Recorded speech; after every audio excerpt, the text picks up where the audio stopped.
Ya, siguiente, por favor. Ahora vamos a empezar esta serie de bacterias que afectan al sistema nervioso con el botulismo. El botulismo como tal es la enfermedad producida por la bacteria Clostridium botulinum. ¿Ok? Entre las características que te presenta estas bacterias, que primero es un bacilo, segundo que es gram positivo y tercero y más importante que es un anaerobio estricto.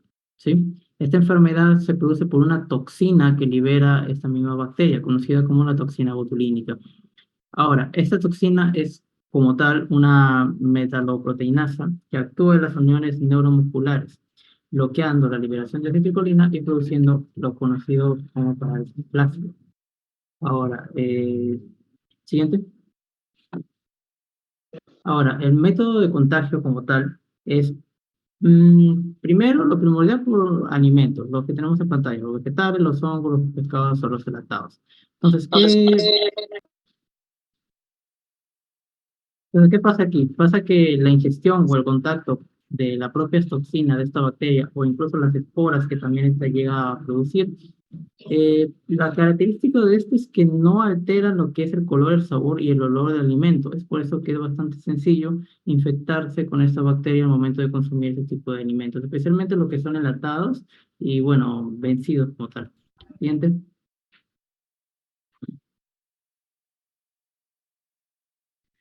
Ahora, con respecto a la fisiopatología, viéndolo de una forma resumida, pues primero vemos el proceso normal.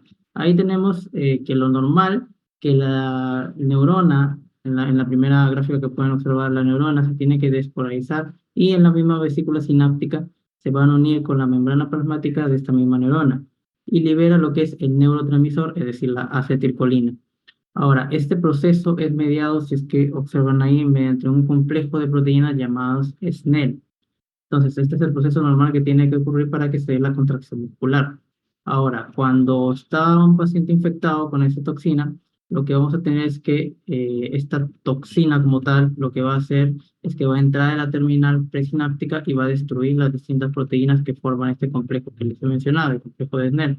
Entonces, al momento de destruir estas proteínas, impide lo que es la liberación de acetilcolina y si no hay acetilcolina, no hay lo que es la contracción muscular, produciendo un síntoma característico de esta patología que es la flacidez muscular. Siguiente. Ahora, precisamente los síntomas que ocurren en esta enfermedad es la parálisis simétrica de los pares craneales, seguida más que todo de una parálisis descendente, es decir, que primero se paralizan los pares craneales y después va descendiendo hasta provocar una parálisis bilateral. Ahora, importante es que en esta patología no hay fiebre, ¿sí? No se presenta fiebre, no hay déficits sensitivos, a excepción de la visión borrosa que pueden presentar ciertos pacientes. Ahora, la frecuencia cardíaca se puede mantener normal o incluso puede estar lenta. Y muy importante es que el individuo se mantiene consciente. Ahora, importante, una de las complicaciones más graves o más importantes de esta patología es la insuficiencia respiratoria, porque como hay un problema muscular, este va a llegar a afectar a los músculos respiratorios. Entonces, como llega a afectar a los músculos respiratorios, el paciente va a tener problemas para respirar mediante estos. Siguiente.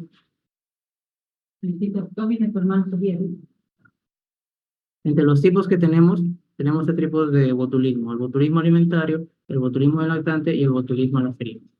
¿Cierto? Ahora, para hablar ciertos aspectos características de esto, es que, por ejemplo, el botulismo alimentario pues, se puede producir de 12 a 36 horas y por su mismo nombre es por los alimentos que uno puede llegar a consumir. Ahora, entre los síntomas vamos a tener lo que es la náusea, sequedad en la boca y en algunos casos, algunos pacientes pueden llegar a presentar diarreas. Luego tendríamos el botulismo del lactante, que va a ocurrir en lactantes de entre 3 a 8 meses. Y es la forma más común de botulismo como tal, ¿no? Se puede llegar a desarrollar lo que es la hipotonía, llanto débil y dificultad para alimentarse de este lactante. Luego tendríamos lo que es el botulismo en las heridas, que básicamente es el método de contracción mediante una herida en la piel y tiene un periodo de incubación de 4 a 14 días. Ahora, estos mismos iniciados por el síntoma más característico que vendría a ser es la debilidad localizada en la misma zona que ha sido lesionada. Siguiente. Ahora, para el diagnóstico es muy importante lo que es la historia clínica, antecedentes de brotes epidemiológicos en ciertas zonas, el consumo de alimentos enlatados sin algún tipo de precaución, incluso el uso de drogas intravenosas y de buscar las lesiones, ¿no? Es importante también tener en cuenta aspectos como los síntomas que acabamos de mencionar y si es un lactante, como hemos dicho, que es la forma más común de presentación, tenemos que ver la cantidad de meses en los que se encuentra este mismo lactante. ¿Siguiente? Ahora, con respecto al tratamiento, pues vamos a tener tres pilares. O bueno, empezando primero por el tratamiento de soporte. Tenemos que tener en cuenta y remitiéndonos de nuevo a la mayor complicación que es la insuficiencia respiratoria por precisamente debilidad de los músculos respiratorios, vamos a tener que el tratamiento de soporte precisamente se encarga de, cuando se ha dado esa complicación, pues intentar disminuirlo lo más posible mediante lo que es la ventilación mecánica y demás. Ahora, tenemos que el tratamiento puede variar tanto en adultos como en lactantes. En un adulto, lo ideal es brindar lo que es la antitoxina botulínica heptavalente, mientras que en un lactante, lo mejor que se le puede dar es la inmunoglobulina botulínica humana. Siguiente. Ahora pasamos a otra enfermedad que también afecta al sistema nervioso y de origen bacteriano, que es la lepra o, bueno, la lepra, que es como tal la enfermedad producida por la bacteria Mycobacterium leprae. Ahora, entre las características de este microorganismo es primero que es un bacilo, que es VAR, es decir, que es una bacteria ácido alcohol resistente, y también que es, a diferencia del anterior que les acabo de mencionar, es aerobio. Sí, siguiente. Ahora, el modo de contagio de esta enfermedad es más que todo por la vía respiratoria. También incluso por piel lesionada y muy importante es la convivencia cercana con pacientes infectados. Siguiente. Ahora, la fisiopatología de esta enfermedad que afecta el sistema nervioso como tal es que primero tenemos que tener en cuenta que la bacteria llega a los nervios sensitivos, especialmente en el axón, ¿ok? Donde se va a encontrar la tan conocida vaina de mielina, y ahí es donde a su vez se encuentra con las células de Schwann y van a formar un enlace por medio de la laminina. ¿Ok? Entonces, una vez forma este enlace, esta misma bacteria va a, digamos, entrar, o sea, crecer dentro de las células de Schwann para así, para así entorpecer su función y creando lesiones que van a llevar a la desmineralización y a la interrupción de las conexiones nerviosas que puede ocurrir en esta enfermedad. ¿Siguiente? Ahora, dentro de los síntomas característicos como tal, vendría siendo la parestesia, el entumecimiento y la pérdida de la sensibilidad. Siguiente. Ahora, con el diagnóstico es importante que tenemos que mencionar que la PCR sería la prueba más sensible, la más óptima para poder diagnosticar esta patología. Eh, También tenemos otras alternativas como es la biopsia de la lesión activa y la prueba del lecromina. Siguiente. Ahora, con respecto al tratamiento, vamos a tener tres fármacos que se dan combinados para poder tratar esta patología, empezando primero por la dapsona, que es básicamente va a inhibir competitivamente la reproducción de esta misma bacteria. La rifampicina, que va a impedir la síntesis de ácidos nucleicos en las bacterias como tal, y se va a unir con la polimerasa del ARN. Y por último, la clofazimina, que básicamente va a estar unida al material genético de esta bacteria y va a inhibir su crecimiento y, por lo tanto, también inhibiendo su replicación bacteriana. Siguiente. Para continuar, tenemos la meningitis bacteriana. Siguiente. Que, bueno, consta de la inflamación de las meninges, en particular de las aracnoides y la espiga madre, con invasión de bacterias en el espacio subaracnoideo, ¿no?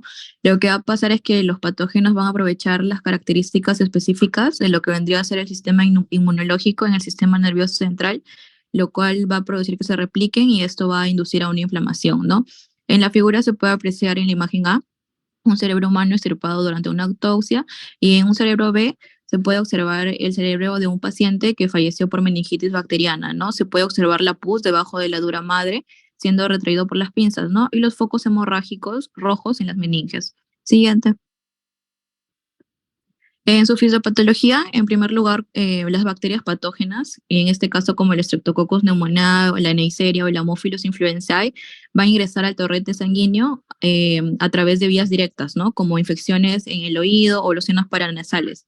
Entonces, una vez que ingresen al torrente sanguíneo, esas bacterias van a atravesar lo que vendría a ser la barrera hematoencefálica, llegando así al líquido cefalorraquídeo, ¿no? Lo cual va a producir un daño en las meninges y el sistema nervioso central como tal.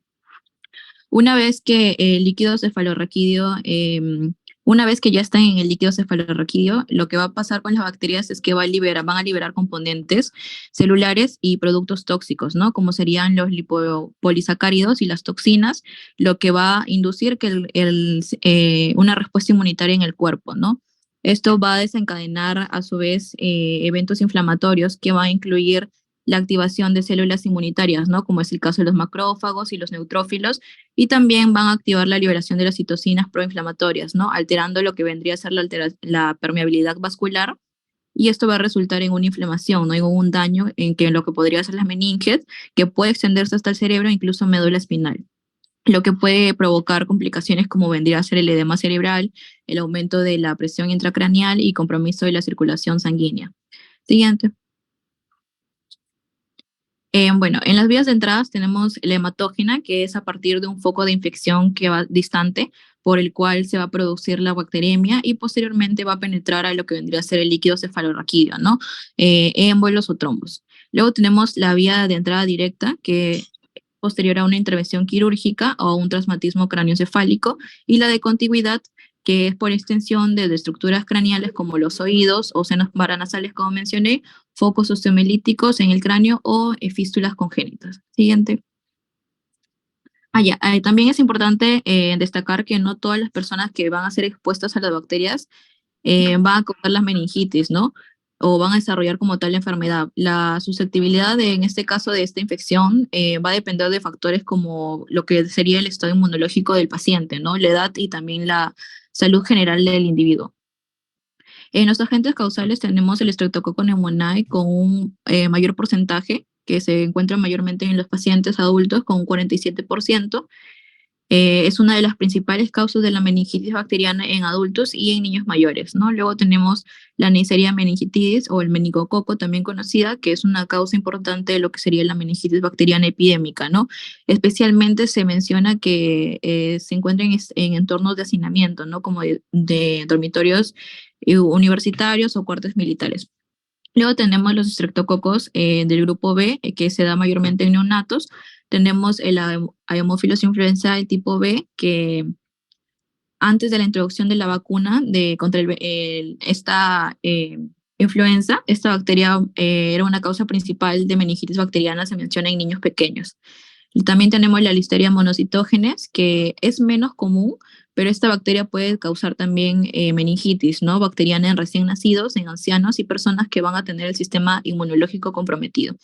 También tenemos la Escherichia coli, que también es una causa poco común y es mayormente se da en niños recién nacidos, prematuros o de bajo peso al nacer. Siguiente. Bueno, en esta tabla se puede ver los agentes que van a provocar la meningitis bacteriana según su grupo de edad. Siguiente.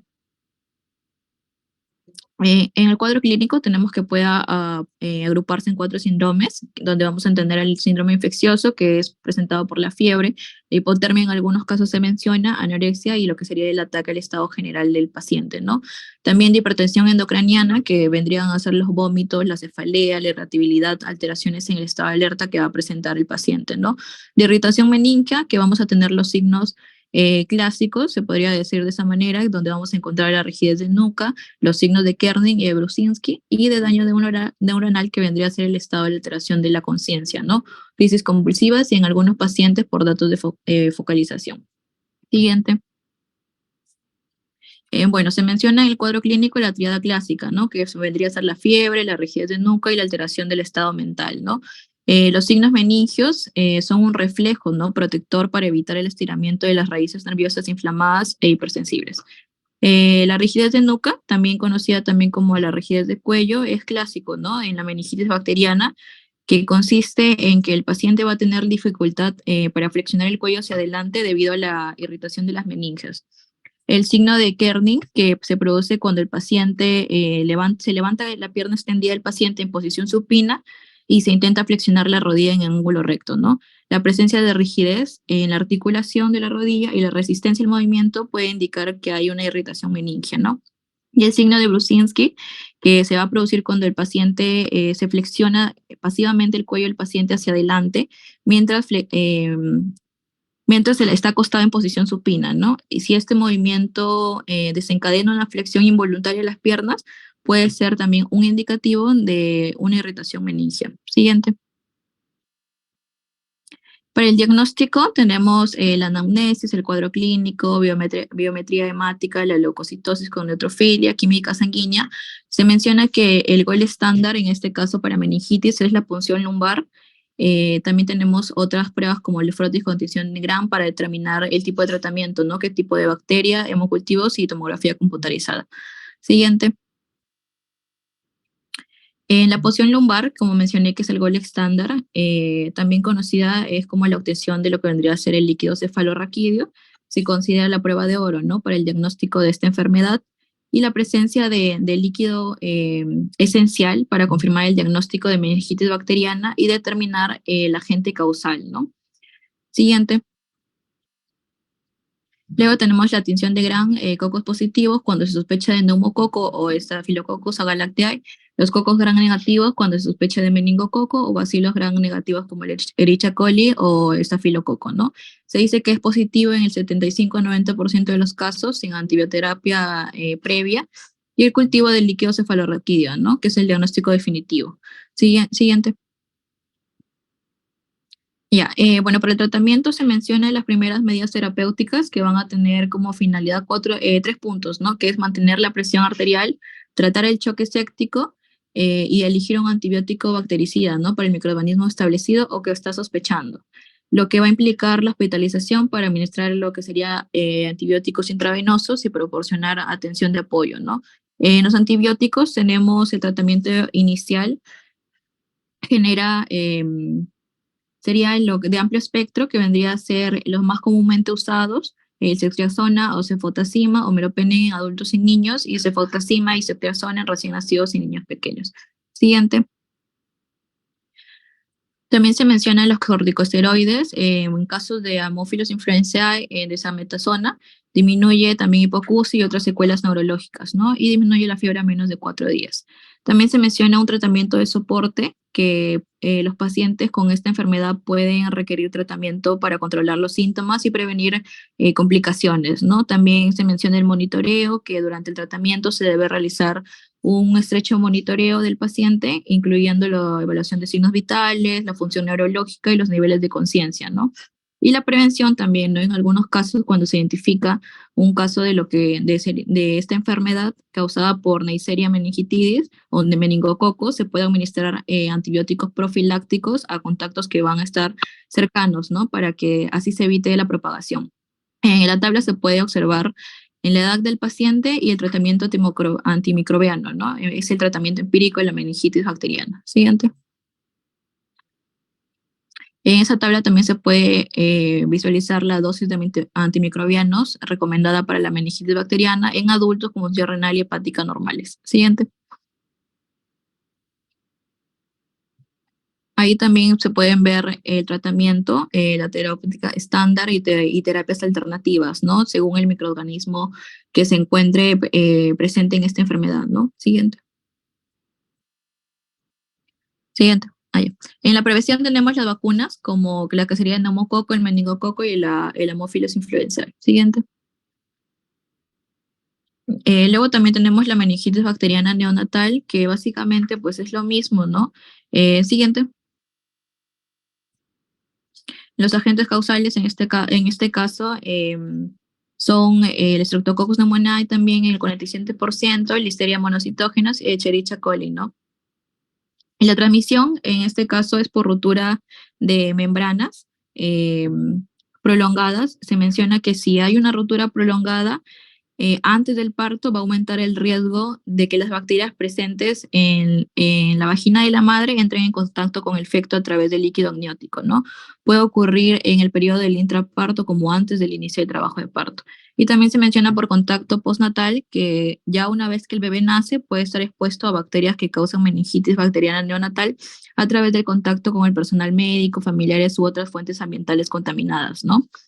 También se pone ejemplo lo que sería el Escherichia coli, que es una bacteria que puede estar presente en el entorno hospitalario y causar infecciones neonatales si se introduce en el cuerpo del bebé, ¿no? Siguiente.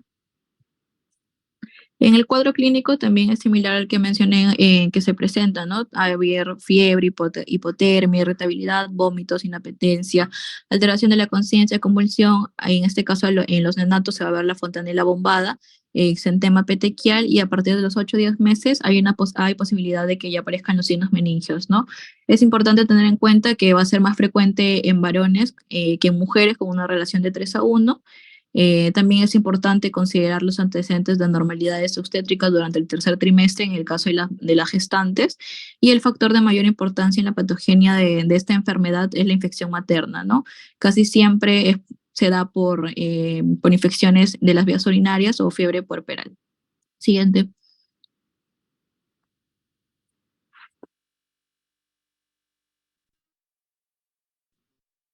Bien, continuando con la exposición, tenemos el tema de meningitis neumocócica. Pues básicamente la definición de meningitis viene a ser lo que viene a ser es una irritación básicamente de las propias meninges, porque acá esta bacteria quien lo causa es el Streptococcus pneumoniae, la cual es una bacteria gram positiva. Este es un diplococo encapsulado. Este básicamente focaliza la infección supurativa y lo va a localizar en el espacio supranoideo, lo cual lo va a acompañar por procesos inflamatorios, lo cual va a ser el responsable de la evolución fisiopatológica. Siguiente, por favor.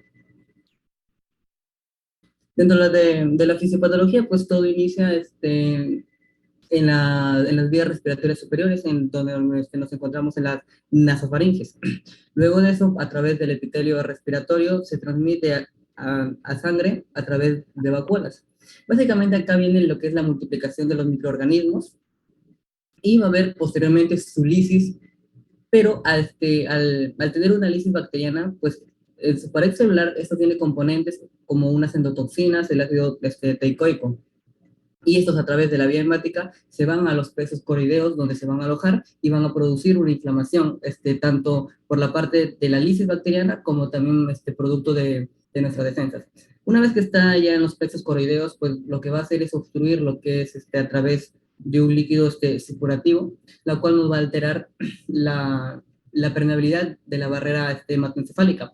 Asimismo, también va a tener adherencia de los leucocitos a las células endoteliales, de los capilares cerebrales, lo que nos va a causar básicamente es una estrechez en esos capilares, lo cual nos va a tapar las arterias, reduciéndonos el flujo sanguíneo y conllevarnos posteriormente a una isquemia cerebral. Asimismo, tenemos lo que son las alteraciones de los flujos sanguíneos cerebrales y también la producción de aminoácidos excitadores y especiales reactivas de oxígeno de nitrógeno. Básicamente todo este componente nos va a llevar a un daño y muerte celular.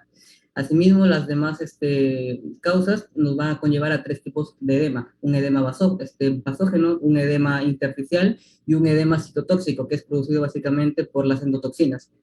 Todo este aumento de líquidos, por así decirlo, nos va a conllevar finalmente a un aumento de la presión intracraneana, que posteriormente nos lleva al periodo de coma. Siguiente, por favor. Dentro del cuadro clínico, pues tenemos la triada clásica, que viene a ser la meningitis bacteriana, que consta de 3 componentes: fiebre, rigidez de nuca y la cefalea. Dentro de los signos meningios tenemos los 3 principales, lo cual tenemos a la rigidez de nuca, el signo de Kerning y el signo de Brudzinski.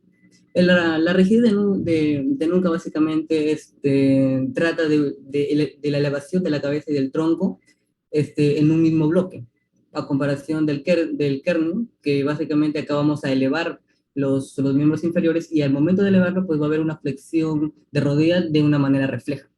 Y en el signo de Brudzinski, pues se eleva la cabeza del paciente y al elevarla, pues va a flexionar las rodillas, pues también de una manera refleja. No solamente tenemos estos principales síntomas, sino que también tenemos otros más frecuentes que se añaden, como las náuseas, los vómitos y la sensibilidad a la luz. Siguiente, por favor. Dentro del diagnóstico, pues tenemos principalmente dos, uno que es un hemocultivo para determinar cuál es el agente etiológico y una punción lumbar, que básicamente esto se da entre T3 y T4 en el espacio subaranoideo. Ahora, lo podemos hacer de dos cosas. Una viene a ser una parte visual, lo cual el aspecto del líquido cefalorraquídeo, al ser potencialmente infectado, sale de un aspecto color lechoso. Pero ya los análisis tenemos las siguientes apartados, como por ejemplo tenemos una presión de abertura de mayor de 180 milímetros, tenemos una leucocitosis, acá no hay un número eritrocitario, ya que estaríamos hablando de una punción traumática. Tenemos una concentración de glucosa disminuida, como por ejemplo menor a 2.2 milimoles por litro. Tenemos también el líquido cefalorraquídeo dividido entre la glucosa sérica, que nos da menor a 0.4, y un aumento de la concentración de proteínas, que es mayor a 0.45 gramos por litro. Asimismo, en la punción de Gram nos da positivo mayor al 60%, un cultivo también con una potencial de un 80%, y un PCR en la cual no va a detectar lo que es el ADN bacteriano. Siguiente, por favor. Dentro del tratamiento, pues básicamente el tratamiento varía según el componente etiológico. Y como estamos hablando, pues básicamente del Streptococcus pneumoniae, tenemos tres posibilidades: que esta bacteria sea sensible a la penicilina, tenga sensibilidad intermedia a la penicilina y sea resistente a la penicilina. En el caso de que sea sensible a la penicilina, pues utilizamos la penicilina G, que si nos vamos a la tabla de dosis en la parte de adultos, pues utilizamos de 20 a 24 millones de unidades por día cada 4 horas. Asimismo, si la bacteria tiene sensibilidad intermedia a la penicilina, utilizamos los medicamentos como la ceftriaxona o la cefotaxima o la cefepima. Dentro del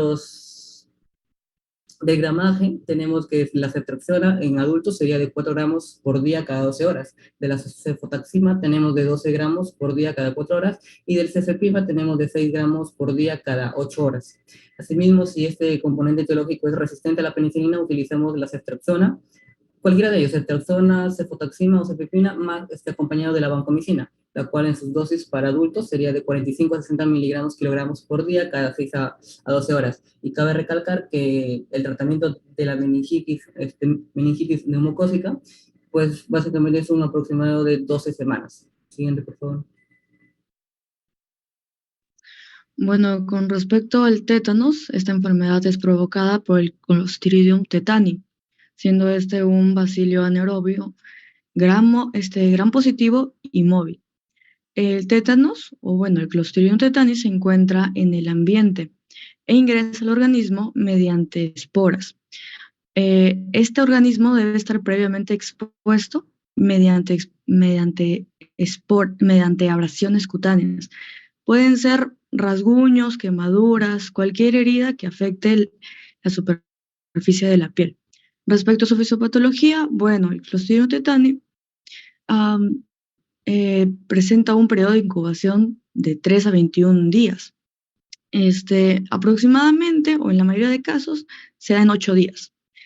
La toxina liberada por este bacilo es la tetanospamina, y usualmente viaja en dirección centrípeta mediante los troncos nerviosos, penetra la neurona motora periférica y a través del axón llega hasta el sistema nervioso central. Cuando llega al sistema nervioso central, la tetanospamina bloqueará los neurotransmisores inhibidores que actúan sobre las motoneuronas. ¿Qué quiere decir esto? Que generará una activación motora permanente. Siguiente. Bueno, al generar una activación motora permanente, ¿qué puede ser? Generará un aumento la mayoría, lo que sería la respuesta motora, no entrará en relajación, por lo que podemos ver como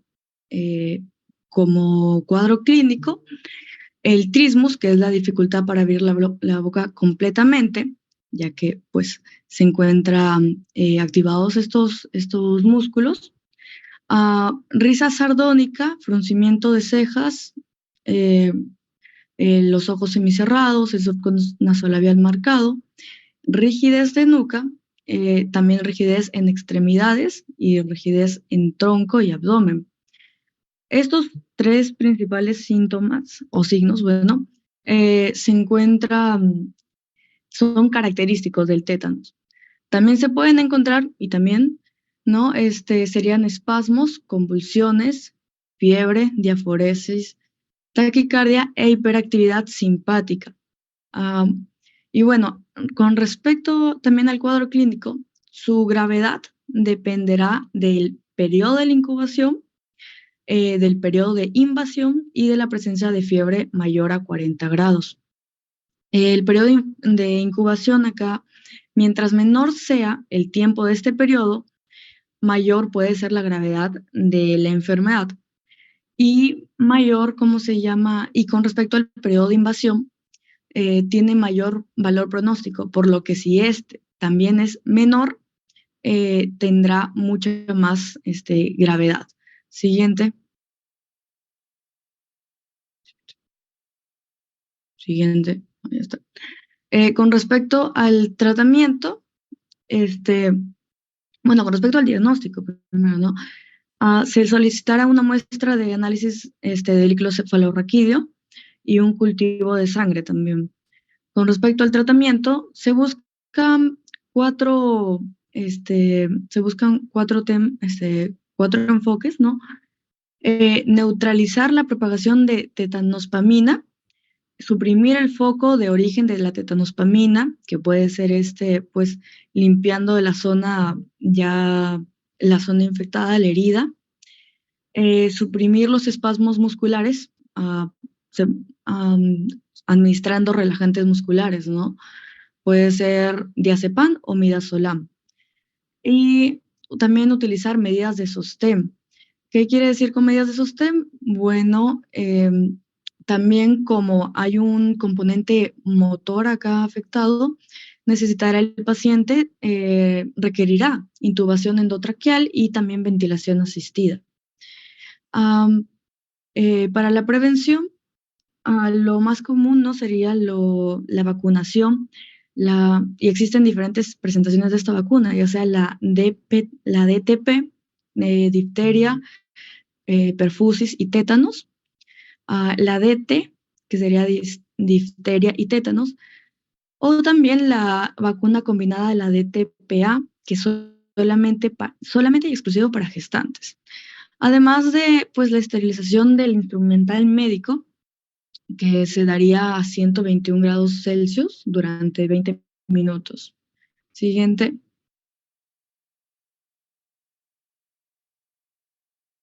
Listeriosis. Siguiente. La Listeria monocytogenes es un bacilo gram positivo que causa infecciones esporádicas en pacientes inmunodeprimidos, en recién nacidos, adultos mayores, en mujeres embarazadas, ¿no? Con especial predilección por el sistema nervioso central en forma de meningitis aguda, subaguda, crónica, abscesos cerebrales o modulares. Siguiente. En cuanto a la fisiopatología, tras la ingesta, la listeria va a atravesar la barrera mucosa intestinal por un proceso de endocitosis activa de las células epiteliales, gracias a una proteína llamada internalina, donde se va a relacionar con el receptor E-caderina de los células endoteliales y macrófagos, donde van a inducir la fagocitosis de la bacteria. Una vez que la bacteria está fagocitada, uno de los mayores factores de virulencia junto a las folipasas van a permitir que la bacteria escape, entonces se va a liberar a citoplasma, donde va a sobrevivir, se va a dividir, entonces no va a responder al sistema inmune, ¿no? A los anticuerpos, a los neutrófilos. Entonces, ¿qué va a hacer? Va a invadir al sistema linfático y sanguíneo. Una vez que ya está en el torrente sanguíneo, lo que va a hacer la listeria es desencadenarse hasta diseminar la vía hematógena, donde prefiere el sistema nervioso central y la placenta. Siguiente. En cuanto a la transmisión, sabemos que la listeria está ampliamente distribuida en la naturaleza, donde podemos encontrar en el agua, en los alimentos, en la tierra. Por ejemplo, lo podemos transmitir por la ingesta de organismos, por ejemplo, en los pescados, mariscos o carnes no bien cocidas, también en, por ejemplo, los embutidos, las salchichas, ¿no? Los hot dogs que no están bien cocidos, no están bien a una temperatura, ahí los podemos encontrar. También en la leche no pasteurizada, en los quesos, en vegetales contaminados que no están bien desinfectados.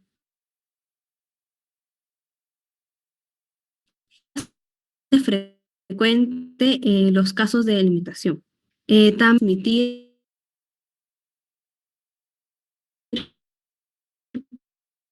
por anterior, por favor. Ya. Bueno, se va a transmitir también de la madre al hijo, se va a dar por mediante el parto o cuando está en el útero. También este contacto directo con la persona infectada, ¿no? Cuando tengan heridas en los brazos, en las manos y también por este contacto sexual o incluso si hay una inhalación del organismo. Siguiente.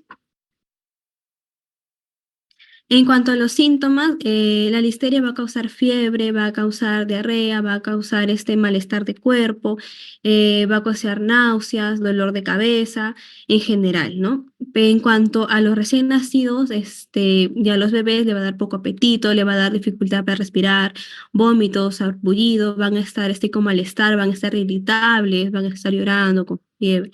En cuanto a las mujeres embarazadas, lo que generalmente van a presentar son fiebres y otros síntomas similares a la influencia como fatiga, dolor muscular. Sin embargo, puede ser perjudicial ya que puede causar un aborto espontáneo, una muerte fetal o incluso un parto prematuro, ¿no? Eso sí va a ser pues mortal para el recién nacido o incluso pues que el bebé también salga con la transmisión de la listeria. Siguiente.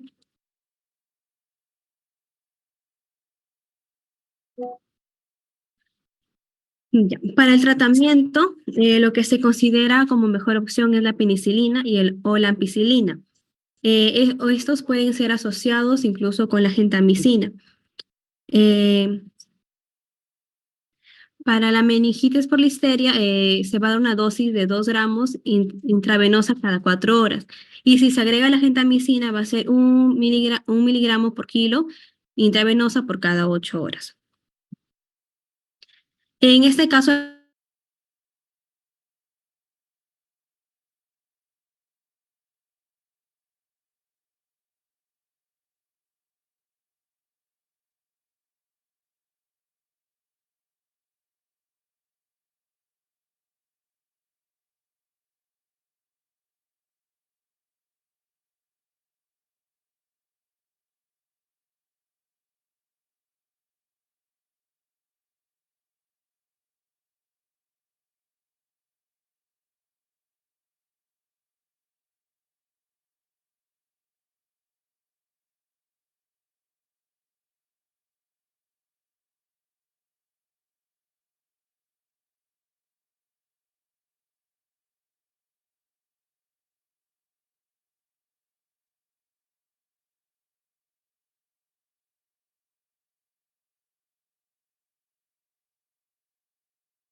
blando sin pasteurizar o que sea queso fresco, no se tiene que ser pasteurizado. Lavar bien las verduras, mantener la nevera, el refrigerador en 4 grados centígrados y el congelador en menos de 8 grados centígrados. Las carnes, cocinarlas bien, incluso sean mariscos o pescados.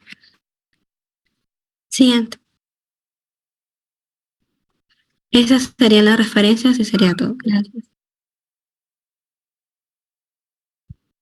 Correcto, el otro grupo que le toca exponer infecciones virales, puede proyectar, por favor.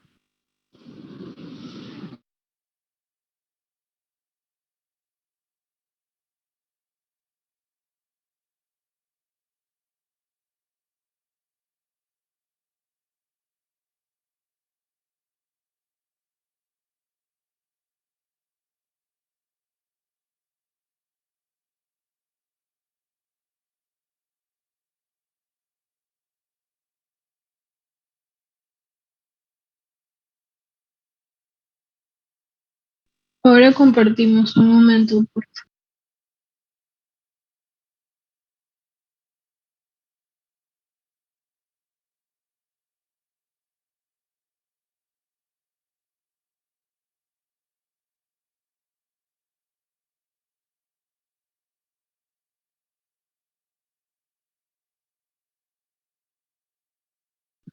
Más atrás, por favor, donde dice infecciones víricas de título.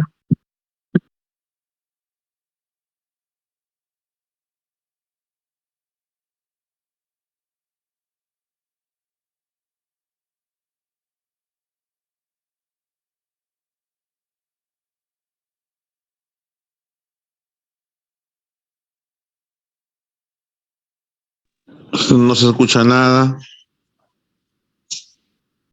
Bruno, más, ahí, ya, listo. Buenas noches, doctor y compañeros. En este momento, mi grupo y yo vamos a exponer sobre lo que son infecciones víricas del sistema nervioso central. Bueno, van a haber virus que van a tener la peculiaridad de poder infectar este sistema. A esto se les denomina lo que son virus neurotrópicos. Dentro de este grupo vamos a encontrar a lo que es el virus de la inmunodeficiencia humana 1 y 2, también a lo que es el virus del herpes simple, como el del herpes zóster, también al virus de la varicela, zóster, al Epstein-Barr, citomegalovirus, poliovirus y el virus de la rabia. El virus de la varicela va a tener afinidad por las células neuronales periféricas sensitivas. El virus de la polio va a tener afinidad con las neuronas motoras y el virus de la rabia va a tener afinidad con las neuronas del tronco encefálico, ¿no? Entonces, como podemos ver, hay ciertos virus que van a ser selectivos con ciertas neuronas, ciertas células, mientras que otros van a ser virus no selectivos. Dentro de ellos vamos a tener al VIH como el del herpes simple. Como el herpes simple, pues va a invadir ciertas partes de los lóbulos temporales, van a destruir neuronas, células gliales, fibras nerviosas y también vasos sanguíneos. Mientras que el virus de la inmunodeficiencia humana va a ser aquel que formará focos de necrosis hística. Siguiente diapositiva, por favor.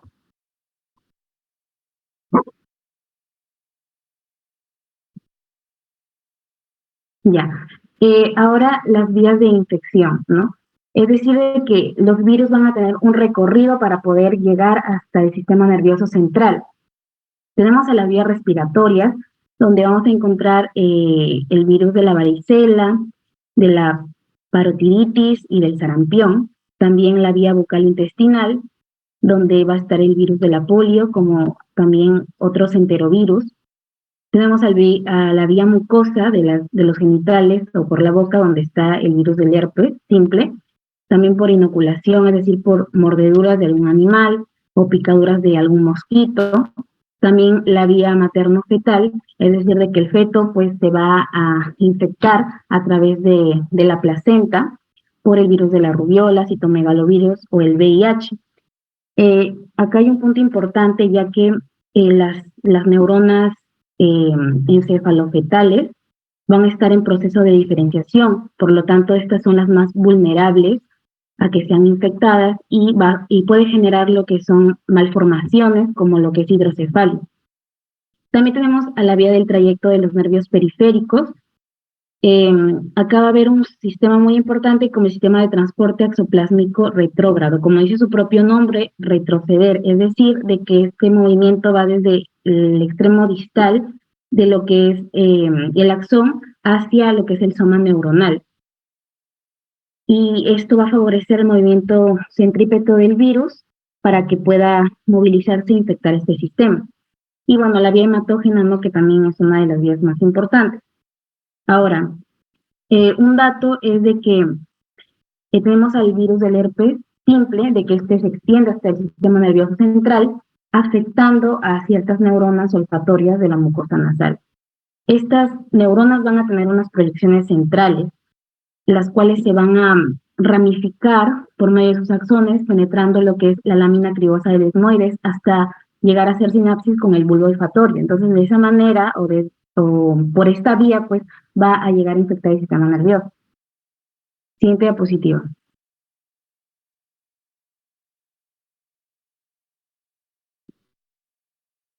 Ya, el mecanismo de la infección viral. Entonces, hay células susceptibles en este sistema que van a generar, ser infectadas, ¿no? La célula hospedadora.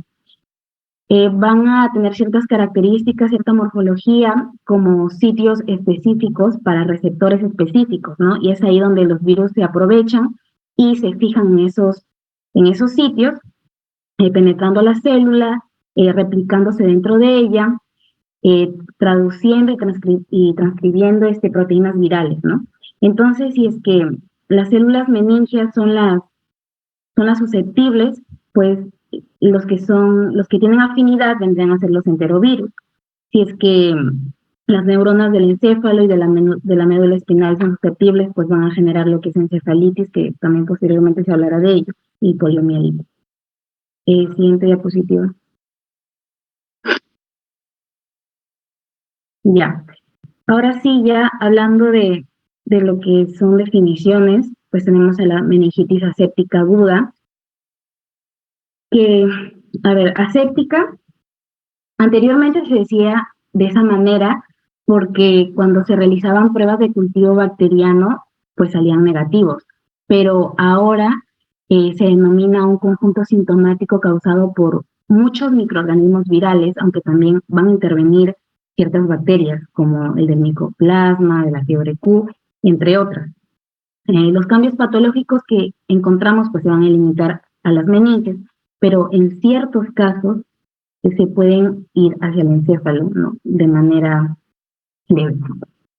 Ahora, la clínica, pues su inicio es agudo, va a haber fiebre, cefalea, lo que es leucitosis, ¿no?, aumento de los leucocitos, pero con predominio linfocítico. Va a haber irritabilidad, somnolencia, letargia de manera leve, signos meningios como la rigidez de nuca, Babinski variante. También van a haber signos como los exantemas, ¿no?, que son que van a producir erupciones. En este caso, erupciones localizadas, más en niños, cabeza, cuello, por ciertos virus como el hechovirus y el coxsackievirus. Y la herpangina, que también es otro signo, otro exantema, pero a nivel de la mucosa, es vesículo ulceroso. Ahora seguimos con la meningitis recurrente, que esta meningitis es de causa incierta, quiere decir que va a tener muchos problemas para poder ser diagnosticado, ¿no?, porque no se sabe su causa. Ahora, se dice que el virus del herpes es el que tiene más casos, ¿no?, de este tipo, como la meningitis recurrente de Moyaret. Su proceso de resolución de esta meningitis es largo, puede durar meses, años o más, hasta a veces no se puede encontrar causa, por lo tanto, lamentablemente pacientes llegan a fallecer. Dentro de la clínica vamos a encontrar fiebre de baja intensidad, cefalea variable, los signos meningios también, ¿no?, como el de Babinski, de rigidez de nuca, y lo que es pleurocitosis, pero con predominio mononuclear, ¿no?, a diferencia del otro. Siguiente.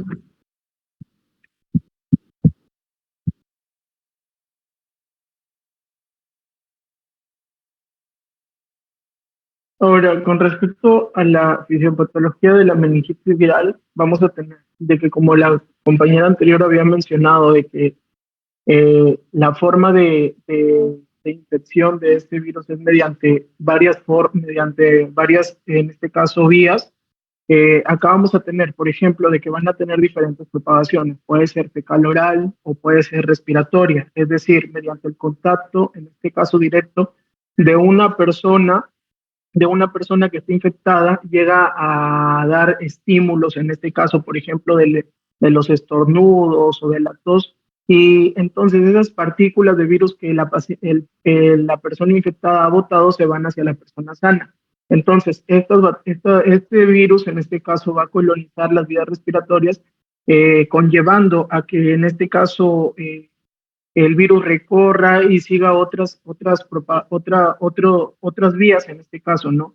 En esta parte de la propagación respiratoria, aquí van a aparecer, en este caso, los síntomas del resfriado, como por ejemplo la congestión nasal o los estornudos, ¿no? Y vamos a tener otra vía que es la diseminación hematógena, y esta es la más importante. En este caso, el patógeno va a ingresar a través del torrente sanguíneo, o en este caso lo vamos a llamar de la luz vascular.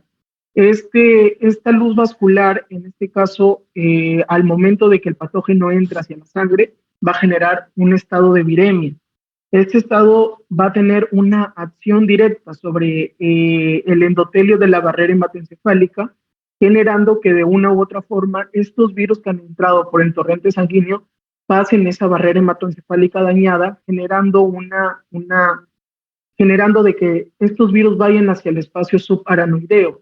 En este caso, en el espacio subaranoideo van a generar una inflamación, ¿no? Van a generar que en este caso se produzca una respuesta inflamatoria. ¿De quién?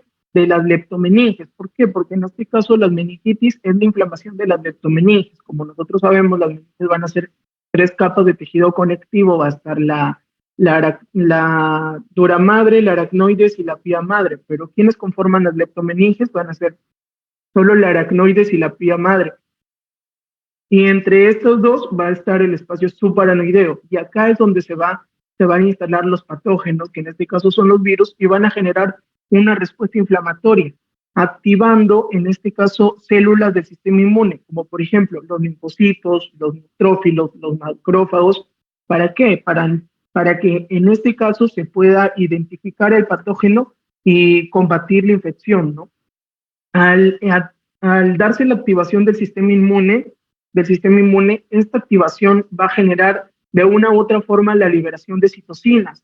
Esta liberación de citocinas va a aumentar consigo la respuesta inflamatoria que se había producido en el espacio subaranoideo, ¿no?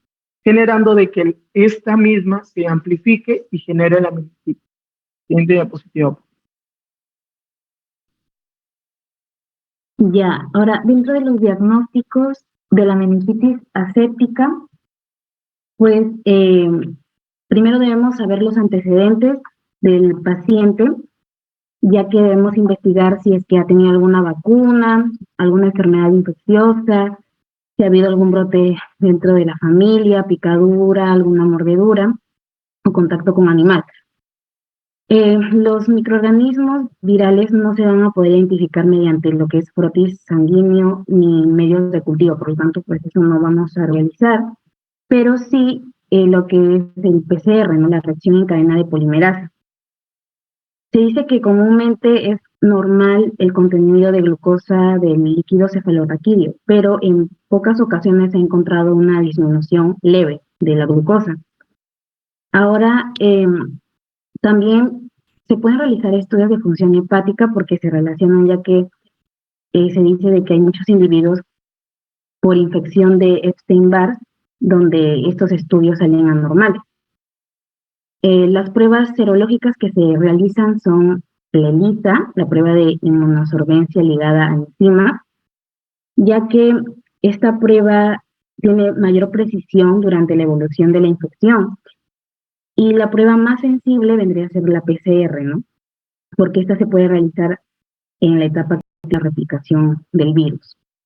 Ahora, en la meningitis recurrente, se dice de que no se debe realizar en medios de cultivos ni pruebas serológicas porque producen resultados negativos.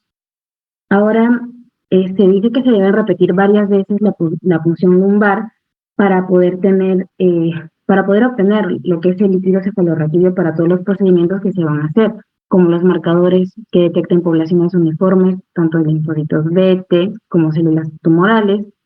También un método bioquímico para meningitis neoplásica, lo que es la PCR, las pruebas serológicas, ¿no? Como lo que es la ELISA, y también métodos de imagen, como una resonancia magnética con contraste de gadolinio, enfocado en cerebro y médula espinal, ¿no? Para poder detectar los cúmulos parameningios.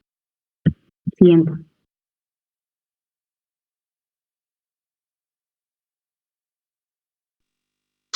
Buenas noches. Ahora vamos a hablar de la etiología y el tratamiento de la meningitis viral. La razón por la cual hemos puesto una sola diapositiva es porque pues, el tratamiento va dirigido a los microorganismos, sobre todo el microorganismo más común que que ataca pues en la meningitis viral, ¿no? En ese caso, el libro de Medicina Interna de Harrison nos menciona que el enterovirus es el responsable del 80% de los casos. ¿Y cuáles son las características de una enfermedad por este virus? Bueno, enterovirus puede ser ecovirus o coxsackie, son los más comunes. Y las características son, por ejemplo, que suelen causar casos esporádicos o en grupo. Más que nada esporádicos, eso quiere decir tipo un caso aislado. En grupos nos menciona que, por ejemplo, el enterovirus 71 fue causante por allá por Estados Unidos de un brote de meningitis viral. Pero bueno, acá en nuestro país casi no se ve eso, ¿verdad? Entonces, ¿qué más podemos saber del enterovirus, de las infecciones por enterovirus que son más comunes durante el verano? Y quizá el dato más importante es que suele atacar a personas menores de 15 años. Entonces podemos decir que esta clase de meningitis es más común en niños en realidad. Y mientras no sea durante el periodo neonatal, entonces estamos hablando de una infección benigna. O sea, si es neonatal puede tener secuelas muy, muy malas, como por ejemplo hipoacusia o trastornos en el desarrollo de aprendizaje y otras, ¿no? Pero si es fuera de ese periodo, estamos ante una infección benigna. ¿Qué más debemos saber? Bueno, lo de la edad ya lo mencioné y la incidencia disminuye con la edad. Por eso tenemos el ejemplo del herpes virus, que es mucho más común en infecciones de meningitis viral en adultos. Ahora, la clínica de la meningitis viral por enterovirus es la que ya habíamos mencionado, pues no, la fiebre súbita, la cefalea, la rigidez de nuca y otras características ya más, otra clínica más general como por ejemplo los vómitos, la anorexia, ¿no? Cuando tengamos una infección por enterovirus es importante durante el examen físico buscar los estigmas de infección enteroviral, que son 6. El exantema, la enfermedad de mano, pie, boca, la herpargina, la pleurudinia, la miopericarditis y la conjuntivitis hemorrágica. Y bueno, las características de un líquido cefalorraquídeo, que es como cualquier meningitis viral, ¿no? Que hay aumento de células, un predominio de linfocitos, la glucosa va a estar normal, a diferencia de las meningitis bacterianas, ¿no? Que la glucosa está disminuida. Y las proteínas van a estar normales o elevadas. El gold estándar para una infección por enterovirus, según el libro, es la PCR con transcriptasa inversa en líquido cefalorraquídeo. Y nos mencionó también que desde que tú tienes síntomas hasta los 5 días, la sensibilidad va a ser al máximo, no es la prueba más específica y más sensible. Y una vez que pasan los 5 días desde el inicio de síntomas, la sensibilidad va a ir bajando. Otro tema también que puede causar meningitis viral son los arbovirus. Ahora, como nosotros revisamos libros de medicina interna de americanos, ¿no? Nos mencionan el ejemplo del virus del Nilo occidental. Pero yo creo que el más relevante es, para nuestro contexto, es de arbovirus que pueden causar meningitis viral o encefalitis, también es el dengue, ¿no? Entonces, ¿cuándo sospechamos de una meningitis viral por arbovirus? Cuando hay casos de encefalitis y meningitis en una región geográfica limitada. En nuestro caso sospecharíamos de dengue, ¿no? Porque es lo que es endémico en nuestra región. Y bueno, las características de los linfocitos del líquido cefalorraquídeo va a ser igual, ¿no? Los linfocitos van a estar aumentados, la glucosa va a estar normal, las proteínas pueden estar normales o ligeramente elevadas. Pero decía que tipo el igual estándar sería demostrar la seroconversión en el líquido cefalorraquídeo en IgM específico para el virus que estamos intentando buscar. Ahora, cuando hablamos del herpes virus, eso, como les decía antes, es más común en adultos. Y es cuando tenemos una meningitis recurrente, es normal sospechar un herpes virus tipo 2. El meningitis viral es tipo 2 y eso es una diferencia o una característica que tenemos que tener muy en claro porque, por ejemplo, cuando hablamos de encefalitis viral, el más común es el tipo 1. Entonces, si tenemos herpes virus tipo 2, lo más común es que entre los antecedentes busquemos lesiones herpéticas genitales, ¿verdad? Pero pueden estar presentes como también pueden que no estén presentes. Entonces, si es que no las encontramos, no quiere decir que descartamos que puede ser eso. Sobre todo cuando hablamos de adultos, porque como les decía, los enterovirus están más asociados a la meningitis viral en niños. Luego tenemos la parotiditis, tenemos el Epstein-Barr y la varicela zoster, ¿no? Que son también no son tan comunes, pero también pueden haber infecciones por eso y sobre todo, bueno, en el libro nos mencionaban que son las que pueden causar meningitis viral más complicadas. Pero también hay formas de, por ejemplo, la varicela zoster podemos prevenirla con la vacuna.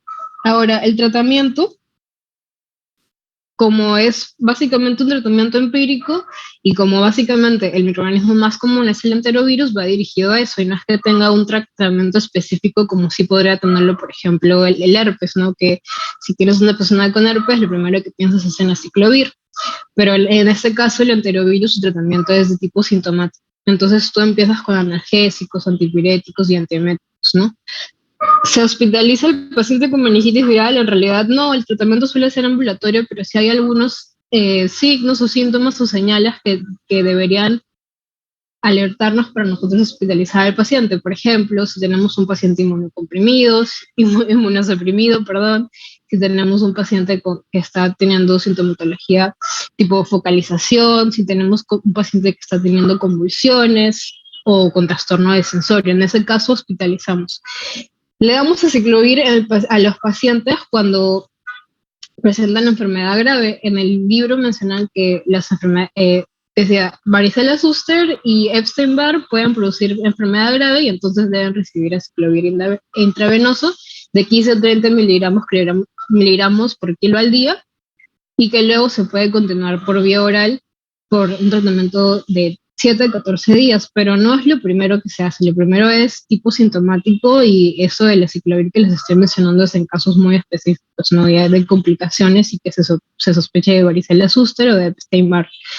O puedes empezar con aciclovir si es que tú sabes definitivamente que la meningitis viral es por el herpes virus tipo 2, pero en realidad, y es importante tener en claro eso, el tratamiento para la meningitis viral es sintomático. No solo que en el libro hacen otras distinciones. Siguiente.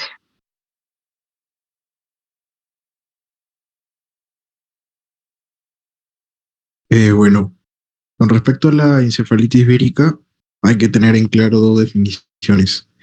La primera, que es encefalopatía, y la otra, que es encefalitis tal cual. Bien, entonces, primero con encefalopatía. ¿Qué es una encefalopatía? Bien, es un estado de conciencia alterado, ¿sí? El estado de conciencia va a estar alterado, pero debe ser persistente mayor a 24 horas. Entonces, esta encefalopatía que abarca clínica de letargo, el paciente irritable, tal vez cambios en la personalidad, comportamiento del paciente. Entonces, encefalopatía abarca todo esto. Estado de conciencia alterado mayor a 24 horas con la clínica que les dije. Mientras que la encefalitis es una encefalopatía, lo que les había mencionado, más evidencias de inflamación en el sistema nervioso central. ¿Sí? Porque ¿qué es la encefalitis? Es la inflamación aguda del parénquima cerebral. ¿Sí? Entonces, esta inflamación aguda del parénquima cerebral va a estar asociada a síntomas de disfunción cerebral. Entonces, ¿cómo va a llegar nuestro paciente? Nuestro paciente puede llegar con la clínica de inflamación del sistema nervioso central, fiebre, convulsiones, bien, o hallazgos neurológicos focales atribuibles al parénquima cerebral, como dice acá, leucitosis en líquido cefalorraquídeo, el aumento de linfocitos, sobre todo en líquido cefalorraquídeo, hallazgos electroencefalográficos sugestivos de encefalitis y hallazgos de neuroimagen sugestivos de encefalitis. Entonces, una definición y pasamos a la siguiente diapositiva.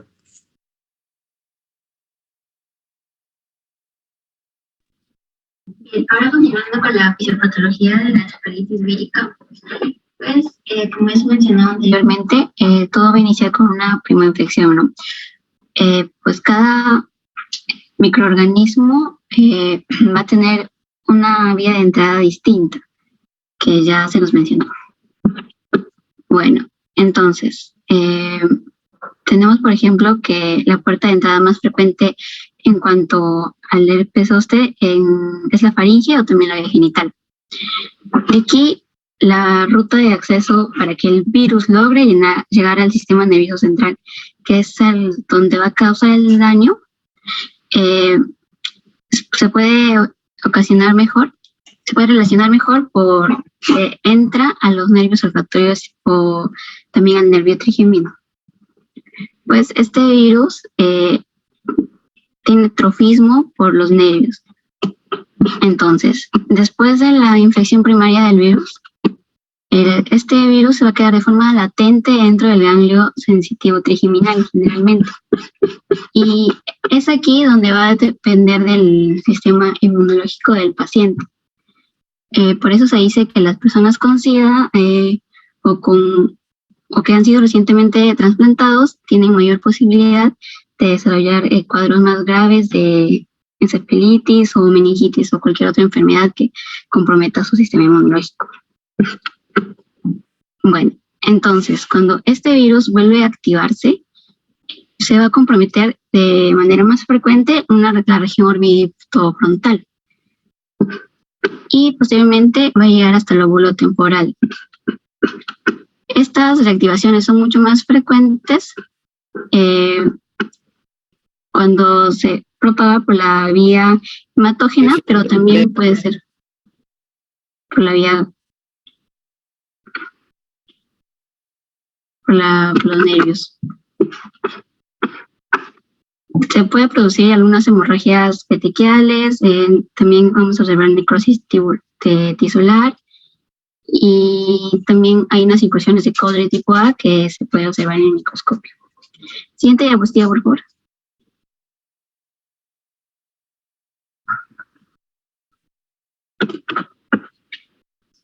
Bueno, entonces la base de todo el cuadro clínico va a ser que se va a producir una reacción inflamatoria meningia y también perivascular cerebral, ¿no? Y va a haber una infiltración principalmente de células mononucleares.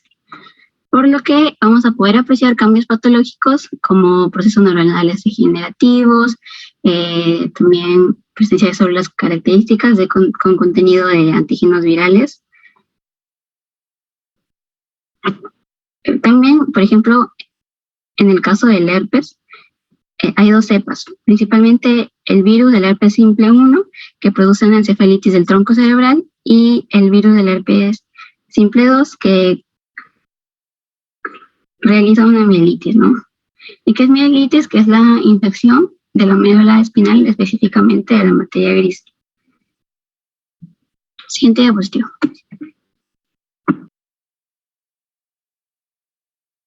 Bien. Con respecto a la clínica, recordar, ¿no? Alteración de estado de conciencia en la encefalitis. Fiebre, cefalea, cambio de personalidad. También se puede presentar crisis epilépticas, signos de focalidad neurológica, afasias, hemiparesias y otras, ¿no? Entonces acá hay un cuadrito interesante el cual nos relata alteraciones neurológicas como la alteración de nivel de conciencia. Evalúas a tu paciente, ¿no? Al toque, lo evalúas, ¿no? Para ver cómo se encuentra su nivel de conciencia, si se encuentra alerta, vigil, en estupor, nubilado, hasta incluso lo puedes encontrar comatoso. Ya, bacán. Evaluaste lo que es tu nivel de conciencia. Luego sigue con respecto al estado de conciencia de tu paciente. ¿Bien?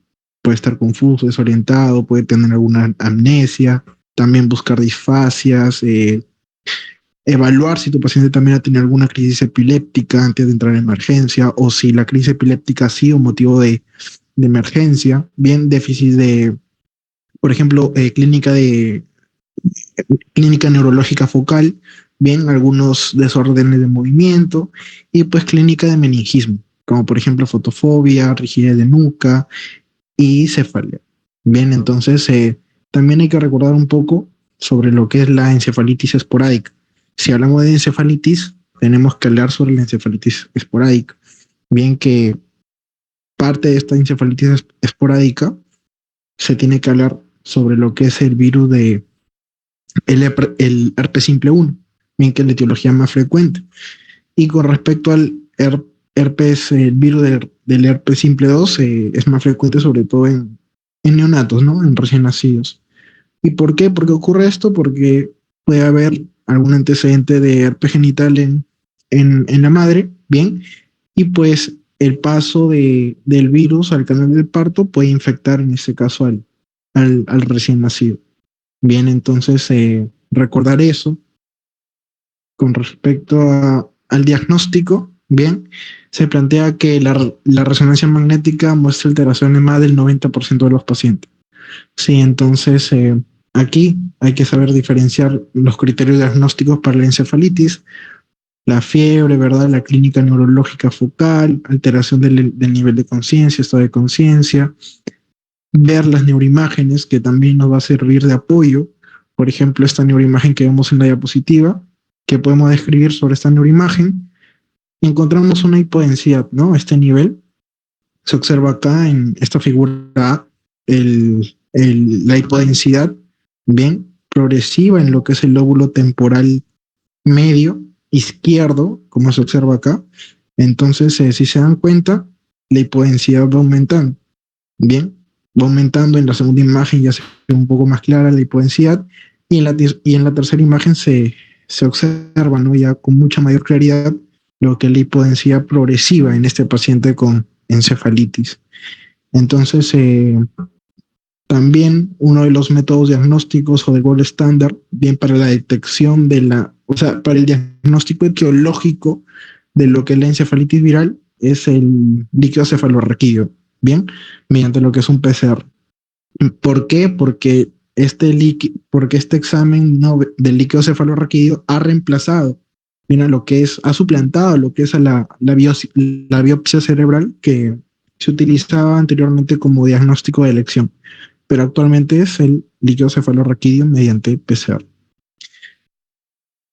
En la siguiente diapositiva.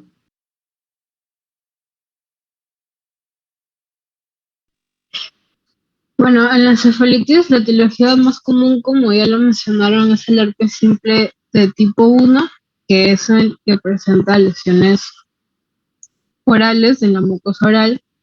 Y bueno, el herpes simple de tipo 2 en neonatos, ¿no? Porque ya lo mencionaron. El citomegalovirus es el más común en pacientes inmunodeprimidos y debido a que, bueno, el microorganismo más común, como le voy a repetir, es el herpes simple tipo 1, entonces el tratamiento va dirigido directamente hacia eso y se le va a incluir intravenoso en dosis de 10 miligramos por kilo de peso cada 8 horas durante 10 a 21 días. Y bueno, eso es todo, gracias.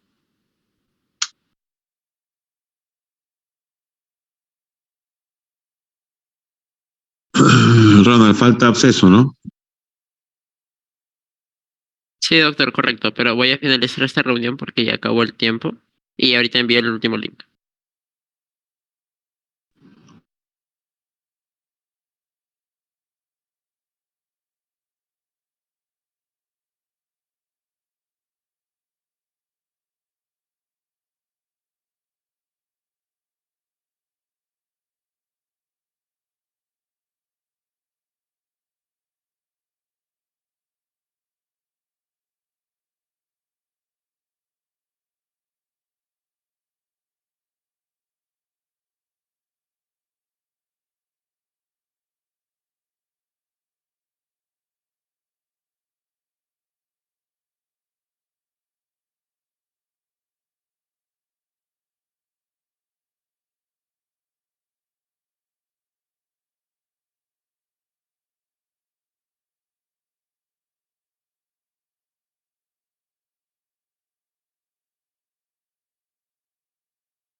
¿Me escuchan? Disculpe. Sí. Ya, continuando con el tema, disculpe, como decía, está rodeada normalmente por lo que es una cápsula vascularizada y para esto se puede usar el término de cerebritis para describir lo que es un acceso no encapsulado. Con respecto a epidemiología, este acceso cerebral bacteriano es una infección intracraneal rara, pero tiene una incidencia de 0.3 a 1.3 casos por 100.000 personas al año. Entre estos trastornos o situaciones que ocurrieron durante lo que es el acceso cerebral, se tiene lo que es la otitis media, mastoiditis, lo que es la sinusitis paranasal, infecciones piógenas del tórax, traumatismo cráneoencefálico penetrante o también procedimientos neuroquirúrgicos o infecciones dentales. En los individuos con muy buena respuesta inmunitaria, digamos que los patógenos más importantes incluyen especies de Streptococcus con un porcentaje, de 10%, en hospedadores con inmunodeficiencia o inmunodepresión se da por una infección del virus de la inmunodeficiencia humana, o sea, el VIH, por trasplante de órganos, por cáncer o algún tratamiento inmunodepresor. Pero la mayor parte de estos accesos encefálicos son normalmente causados por una especie de nocardia o toxoplasma gondii y algunas especies de cándida. Siguiente diapositiva.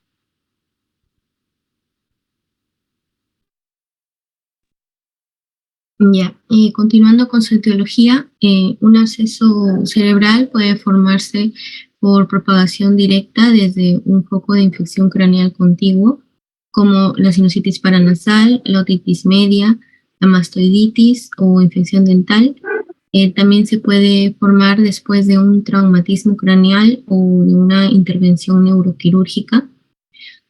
O también como resultado de la diseminación hematógena desde un foco infeccioso distante. Alrededor de 1/3 de los abscesos cerebrales tiene como punto de partida la otitis media y mastoiditis, y a menudo está acompañado de un colesteatoma. Los abscesos otógenos predominan en el lóbulo temporal de un 55 a un 75% y en el cerebelo de un 20 a un 30%. En algunas series también los abscesos en el cerebelo que son otógenos son hasta un 90%. Además, los microorganismos involucrados con mayor frecuencia son estreptococos, especies de bacteroides, las pseudomonas, las haemophilus y las enterobacterias.